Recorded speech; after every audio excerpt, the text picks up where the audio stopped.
13 करोडको जब छोड्दाखेरि सबैले उनलाई पागल भने, तर त्यही मान्छे पछि गएर विश्वको सबैभन्दा धनी व्यक्ति बन्यो। Let me explain. Jeff Bezos 1994 मा वाल स्ट्रिटको टप पोजिसनमा थिए। स्टेबल जब, लाइफ सेट थियो, तर उनको दिमागमा एउटा आइडिया थियो, अनलाइन बुक स्टोर खोल्ने। तर त्यो काम गर्नको लागि उनले आफ्नो जबलाई छोड्नुपर्ने थियो। त्यतिखेर उनले यो ठुलो डिसिजन लिनको लागि एउटा फ्रेमवर्कको हेल्प लिए। उनले यसलाई रिग्रेट मिनिमाइजेसन फ्रेमवर्क भन्छन्। यसलाई एउटा इक्जाम्पलबाट बुझ्नुस्। मानव तपाईसँग दुईटा अप्सन छ, गर्लफ्रेन्ड बनाउने या स्किल सिक्ने।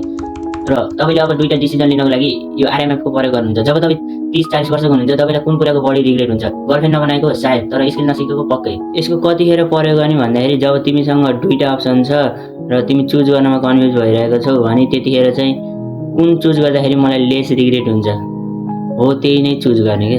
तिमीसँग पनि एउटा कुरा छ जुन तिमी गर्न डराइरहेका छौ, तर त्यो गर, किनकि 80 वर्षको तिमीले गर्लफ्रेन्ड नबनाएको याद गर्दैन, तर स्किल नसिकेको पक्कै याद गर्छ। यस्तै कन्टेन्टको लागि फलो गर्नुहोस् नेप्जेन्जी वेब।